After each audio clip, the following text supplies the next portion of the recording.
আকাশবাণী খবর পড়ছি সুদীপ বসু।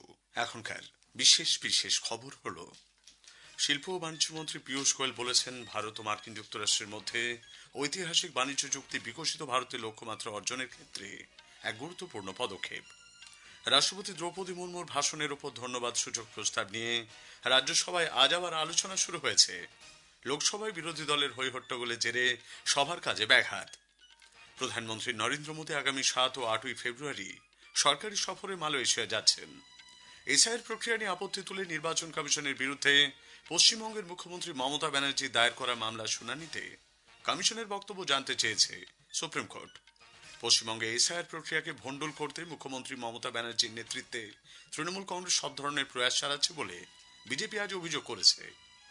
মণিপুর থেকে রাষ্ট্রপতি শাসন প্রত্যাহার করে নেওয়া হয়েছে, আজ থেকেই তা কার্যকর হচ্ছে। ইউক্রেন ও রাশিয়ার মধ্যে চলা 4 বছরের সংঘাতের অবসানের পন্থা নিরূপণে আজ আবুধাবিতে মার্কিন মধ্যস্থতায় দ্বিতীয় দফার আলোচনা শুরু হয়েছে। আসছি বিস্তারিত খবরে। শিল্প ও বাণিজ্য মন্ত্রী পীযূষ গোয়েল বলেছেন, ভারত ও মার্কিন যুক্তরাষ্ট্রের মধ্যে ঐতিহাসিক বাণিজ্য চুক্তি 2047 সালের মধ্যে বিকশিত ভারতের লক্ষ্যমাত্রা অর্জন ও দ্বিপাক্ষিক সম্পর্ককে আরও জোরদার করার ক্ষেত্রে এক গুরুত্বপূর্ণ পদক্ষেপ। লোকসভায় আজ এক বিবৃতিতে তিনি বলেন, এই বাণিজ্য চুক্তির ফলে ভারত বিভিন্ন গুরুত্বপূর্ণ ক্ষেত্র, বিশেষত কৃষি ও ডেয়ারি ক্ষেত্রে স্বার্থ সুরক্ষিত রেখে সাফল্যের সঙ্গে কাজ করতে পারবে। তিনি আরো বলেন, এবছর 2 ফেব্রুয়ারি প্রধানমন্ত্রী নরেন্দ্র মোদী এবং মার্কিন রাষ্ট্রপতি ডোনাল্ড ট্রাম্প বিভিন্ন দ্বিপাক্ষিক ও আন্তর্জাতিক গুরুত্বপূর্ণ বিষয়ে টেলিফোনে বার্তালাপ করেন। সেই আলাপ আলোচনার পরই রাষ্ট্রপতি ট্রাম্প মার্কিন যুক্তরাষ্ট্রে ভারতীয় রপ্তানির ক্ষেত্রে শুল্ক হ্রাস করে 18% করার কথা ঘোষণা করেছেন।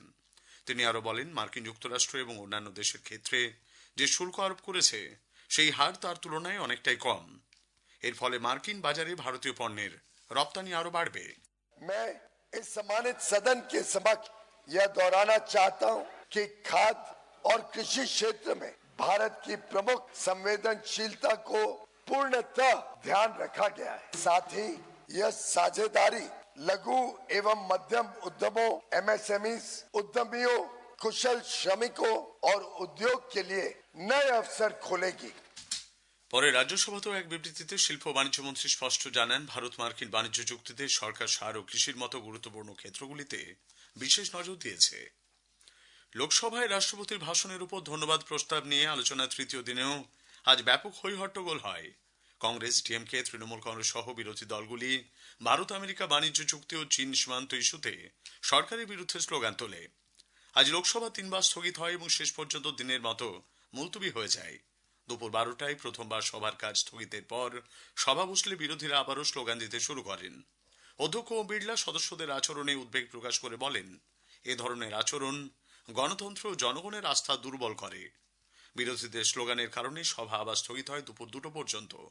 দুপুর 2টোয় দ্বিতীয়বার সভা বসলে টিডিপি সাংসদ জিএম বালায়োগী ধন্যবাদ প্রস্তাব সমর্থন করেন। তিনি বলেন, রাষ্ট্রপতির ভাষণ সংস্কার, অন্তর্ভুক্তি ও দীর্ঘমেয়াদী প্রতিযোগিতার ভিত্তিতে আত্মবিশ্বাসী জাতীয় রোডম্যাপ উপস্থাপন করেছে।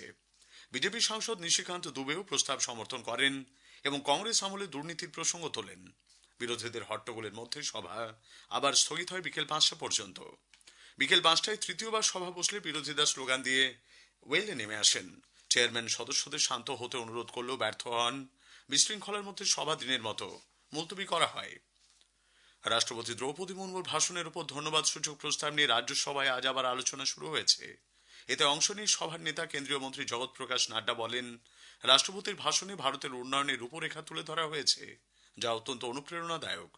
রাষ্ট্রপতির ভাষণে অমৃতকালের ভাবধারা তুলে ধরার পাশাপাশি নরেন্দ্র মোদী সরকারের বিভিন্ন সাফল্যের কথাও উল্লেখ করা হয়েছে। It is a mix of both.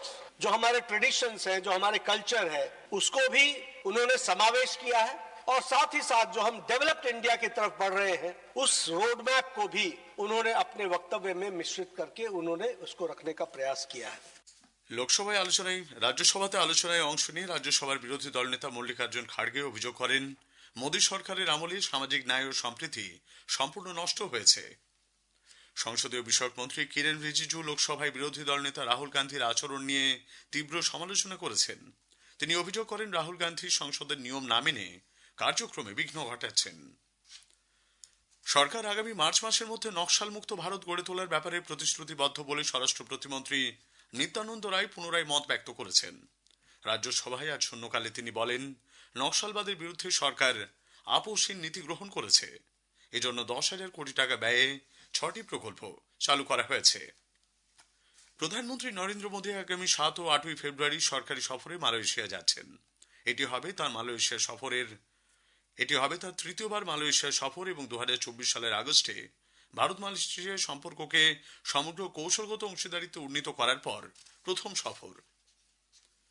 পশ্চিমবঙ্গে এসআইআর প্রক্রিয়াকে ভণ্ডুল করতে মুখ্যমন্ত্রী মমতা ব্যানার্জির নেতৃত্বে তৃণমূল কংগ্রেস সব ধরনের প্রয়াস চালাচ্ছে বলে বিজেপি আজ অভিযোগ করেছে।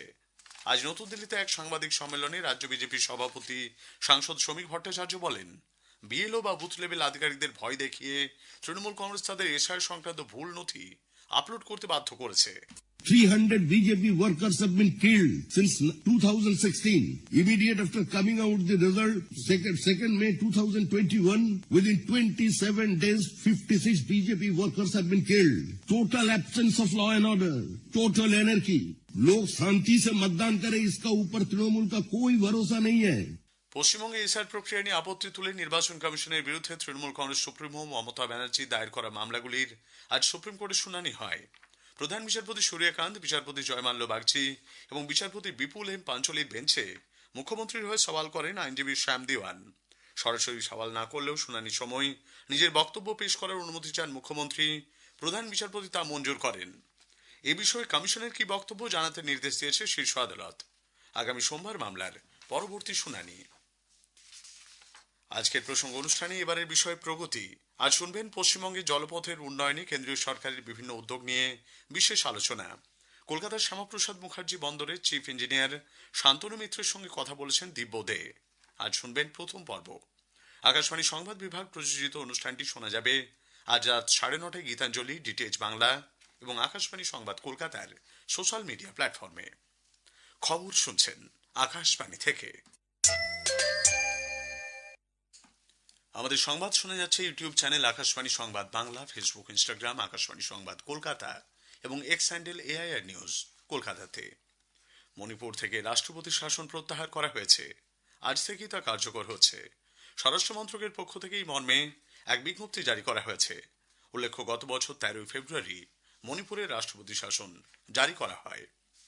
ভারতের অনন্য পরিচয়পত্র প্রদান কর্তৃপক্ষ ইউআইডিএআই এখনো পর্যন্ত মৃত ব্যক্তিদের 2.5 কোটির বেশি আধার নম্বর বাতিল করেছে। এর মাধ্যমে আধার ডেটাবেসের যথার্থতা ও সুরক্ষা বজায় রাখা হচ্ছে বলে লোকসভায় লিখিত জবাবে তথ্য প্রযুক্তি প্রতিমন্ত্রী জিতিন প্রসাদ জানিয়েছেন। বাংলাদেশের সংখ্যালঘু সম্প্রদায়ের উপর হিংসার প্রতিবাদে আজ মার্কিন যুক্তরাষ্ট্রের 25টি শহরে শান্তিপূর্ণ সচেতনতা সমাবেশ অনুষ্ঠিত হয়েছে। তীব্র শীত এবং তুষারপাত ও বরফাচ্ছন্ন সড়ক উপেক্ষা করে বহু মানুষ সমাবেশে অংশগ্রহণ করেন। অংশগ্রহণকারীরা বাংলাদেশের সংখ্যালঘুদের বিরুদ্ধে লাগাতার হিংসা, অগ্নিসংযোগ, যৌন নিপীড়ন ও হত্যার ঘটনা নিয়ে উদ্বেগ প্রকাশ করেছেন।